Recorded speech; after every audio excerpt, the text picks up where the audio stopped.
Hello everyone. In this video, I will go over my solution to the problem named strange test taken from today's Codeforces round. This problem is an excellent problem which teaches us how we can use some casework and some properties of the OR operator in order to solve this problem. So in this problem, we are basically given two positive integers a and b with a less than b and b up to 10 power of 6. And we need to perform the following three types of operations in order to make a and b equal to each other. So we can either increase a by 1, or we can increase b by 1, or we can set a to be equal to the bitwise OR of a and b, and we need to find the minimum number of these operations which we should perform in order to make a and b equal. So let's say, for example, we have a is 1 and b is 3. Then in this case you could realize that 1 OR with 3 will give you 3, and that's why you need only one operation. Another possibility would be to increase a 2 times, but that would require 2 operations, so that's not very efficient. That's why we'll just print 1, because one operation is enough. In the second example, it turns out that increasing a 3 times is optimal, because if you consider binary representations of 5, which is 101, and 8, which is 1000, they are quite distant from each other, and that's why doing 5 OR with 8 will not make it any better. And so even if you did 5 OR with 8, you'll get 13. So that requires one operation, and then you need to make 8 equal to 13. That requires 5 additional operations. So in total, it takes 6 operations, which is not optimal. And in this case, just 3 operations is better. And in the third example, if you consider the numbers 2 and 5, so if you take 2 OR with 5, you will get 7, but that's not optimal. However, if you take 2 and increase it by 1, you get 3, and if you do 3 OR with 5, you will also get 7, so that's not optimal. However, the optimal solution for this would be to first increase b by 1. If you increase b by 1, you get 6, which binary representation is 110.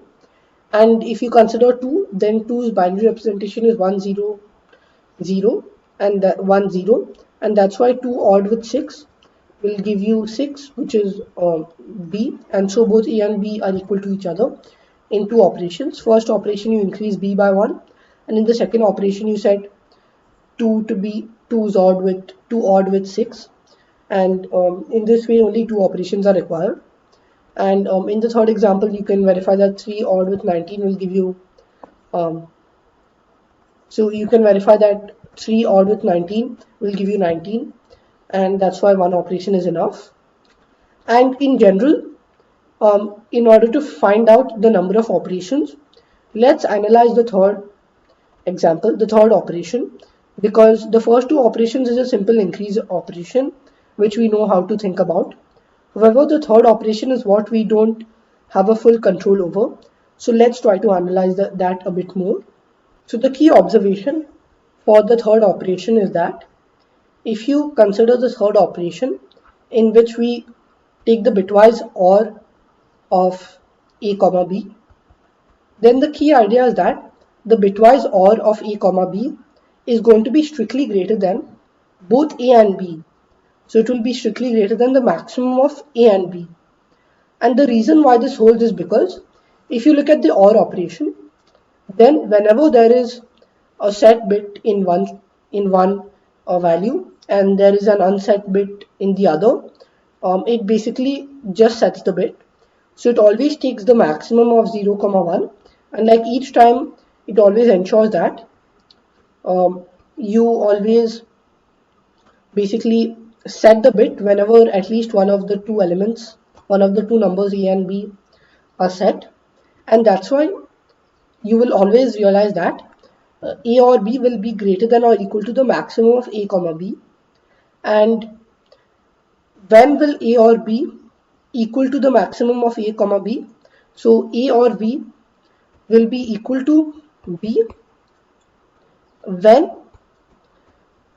basically A is a subset of B, or basically A is a submask of B, that's when A or B will be equal to B. So A or B will be equal to B only when A is less than or equal to B and A is a submask of B. So we can apply the third operation only when A is less than B. If A by chance becomes greater than B, then the third operation is useless because it will keep on increasing A without increasing B, and it will basically not serve the purposes of minimizing the operations. So the key idea is that we will need to apply the third operation only once, and when we apply the third operation, we will realize that automatically A or B will become greater than or equal to B, and then we don't need to apply the third operation any more times. We also don't need to apply the first operation any more times because already A has become very large. Now we only need to apply the second operation in order to make B equal to the new value of A, and we need to make B equal to A or B. So for that, the number of operations will be basically equal to B minus A or B, and like B minus A or B will be the number of type 2 operations. So this is the number of type 2 operations, and number of type 3 operation will always be 1 or 0. So let's just assume it's 1 for now. Number of type 3 operations will be 1, and now we need to find out, like, so let's just say that this is the new value of B and this is the new value of A. So when you increased B to a sufficient quantity and you increased A to a sufficient quantity, then you apply this operation of setting A to be equal to A or B, and then you increase B to be equal to A or B. So the total number of operations is given by B minus A or B plus 1. However, before we do this operation, before we do the type 3 operation and then we do the type 2 operations many times, we can actually increase A and increase B some number of times. So let's figure out how many times will we increase A and how many times will we increase B before we apply the type 3 operation and then before we apply the increase for B. So let's say that the initial values of A and B is given by A comma B from the input, and then let's say that we increase A comma B some number of times to get the increased values as new A and new B. So let's say this is what we have done. We increased A some number of times and B some number of times, and then we perform a type 3 operation. We perform a type 3 operation to get basically new A will be new A or new B, and and B will still remain new B, and then we perform a type 2 operation many number of times in order to make A will remain the same and B will basically be B will also become new A odd with new B, and this is the process which takes place from the observation which I just made. And let's try to find out the cost of this process. The cost of this process is given by the cost of first increasing A and increasing B. So this is given by new A minus A plus new B minus B, because we increase A these many number of times and we increase B these many number of times. Then we perform a type 1 operation, I mean a type 3 operation exactly once.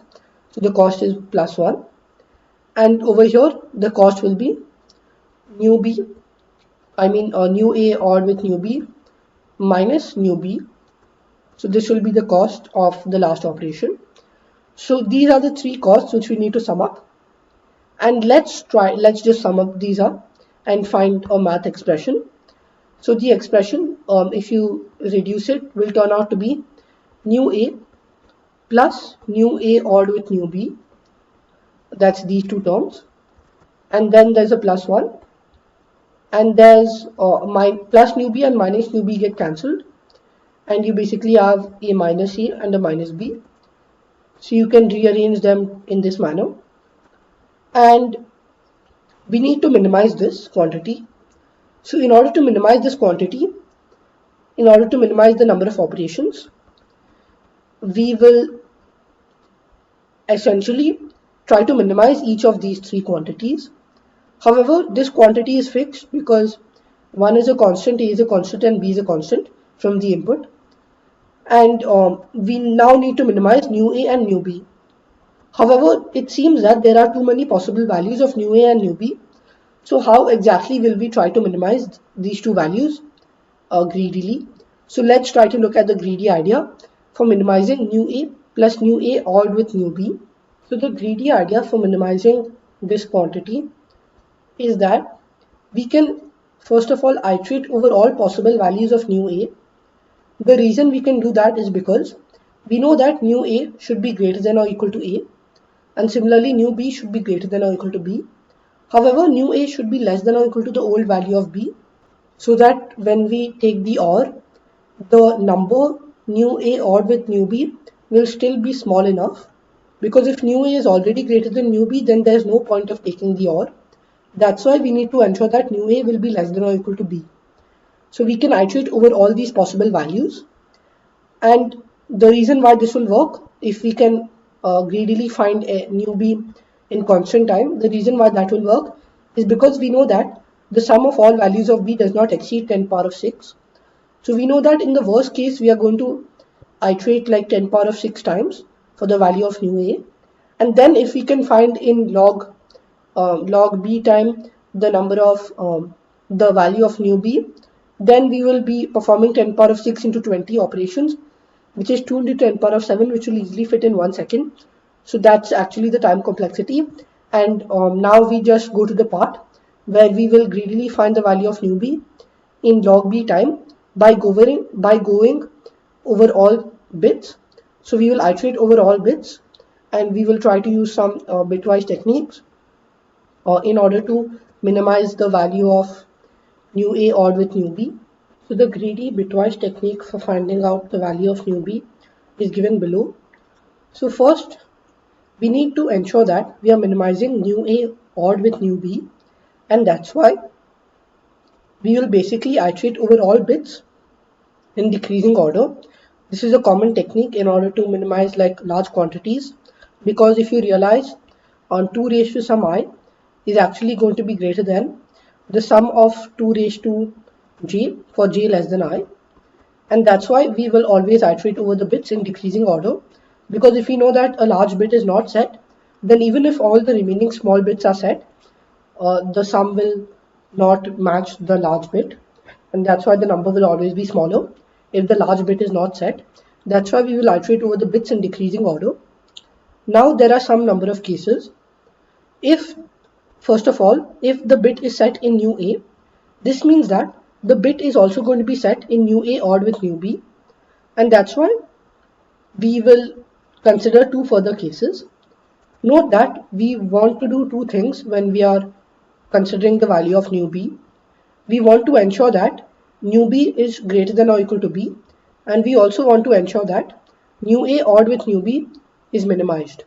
We want to ensure that both of these things happen, and both of these things will happen if we iterate over the bits in decreasing order, and if we ensure that new B has some large bit which is set and B does not have that large bit which is set. So if that is ensured, we know that new B will always be greater than or equal to B. Now, that's why if new A has a bit which is set, and if B does not have that bit set, then we can immediately set the bit in new B and we can break from the loop because both the conditions have been satisfied. However, if the bit is already set in B, then we can basically just ignore it and we can go on, because like then we can set the bit in new B also to ensure that new B is greater than or equal to B. So that's going to be two cases taken care of when the bit is set in new A. However, if the bit is not set in new A, then we don't have a choice. We just need to take whatever the value is in B. So if the bit is set in B, we need to set it, and if the bit is not set in B, then we don't need to set it. and you can verify that in the text I've written exactly the same things. So basically, you can read the text, or I'll just summarize this in 4 cases. The first case is when bit is set in new A. So the bit is set in new A. We have 2 subcases. The first subcase is bit is not set in new B. This means that, bit is not set in B. This means that we can set the bit in new B, and we can break from the loop. Otherwise, if the bit is set in B, then we need to set the bit in new B as well. And we don't have a choice because new B will still, we just need to still consider the smaller bits. Remaining bits, we still need to consider them because we have not established the fact that new B is greater than or equal to B yet. We have to look at the remaining bits. However, if we know that there's a bit such that new B is set but B is not set, and if that bit is large, then we know that new B will be greater than B. That's why we can break off immediately. So that's the idea behind why we can break. And if the bit is not set in new B, if the bit is not set in new A, this means that we just like new B for that bit will be equal to B for that bit, and we'll just continue. So if B has that bit set, we will set it. If B does not have that bit set, we will not set it. And in this way, we are ensuring that whenever we have a chance for making new B greater than B, we are taking that chance. Otherwise, we are just continuing with whatever the value is. So in this way, we are minimizing both new A odd with new B, and we are also ensuring that new B is greater than or equal to B. And in the end, like at each time, when we break from the loop, we will need to update the answer. So after we break out from the loop, we will initialize answer with B minus A, and we will set answer to be the min of the previous answer and the quantity which we previously computed, which is given by new A odd with new B plus new A minus 1 minus A minus B plus 1 minus A minus B. So we will take the answer to be the min of the answer and this quantity, and we will do this for all possible values of new A going from A to B, and that's the full idea. So now I'll show you the code. In the code, for each test case, I take in the value of A and B. I initialize answer to be B minus A, and for all new A going from A to B, I'll initialize new B to be 0, and I will greedily try to minimize new A odd with new B while ensuring that new B is greater than or equal to B. And in order to do that, we realize that if the ith bit is set in A, in new A, then we need to consider 2 cases. If the ith bit is not set in new B, then we will basically set the ith bit in new B, and we will break from the loop because we know that this makes new B greater than or equal to B, and also minimizes new A odd with new B, because if the ith bit is set in new A, we can't do anything. It will obviously be set in new A odd with new B, and that's why we will just break from the loop after setting the ith bit in new B. However, if the ith bit is set in B, then either ways, new A odd with new B will remain the same, uh, and new B will still be like less than or equal to B. It won't become greater than B, um, even if you set the ith bit in new B. That's why you need to set the ith bit in new B, and that's the first case. The second case is in which ith bit is not set in new A, and in that case again we consider, like in that case we just set the ith bit in new B if it's set in B. Otherwise we will just increase it by 0 because it's not set in B. So either ways, we will just need to make the ith bit the same in B as it is in new B, and in this manner we are ensuring that new A odd with new B is minimized, and new B is always greater than or equal to B. And we compute the quantity as I mentioned to be new A plus new A odd with new B plus 1 minus A minus B. And in the end, we just print the answer with an endl. And you can verify that this code gets accepted. So as you can see, my code gets accepted. So I hope you like this problem and my solution. If you had any doubts, do leave them in the comments down below. And if you like this video, don't forget to give it a thumbs up. Thank you.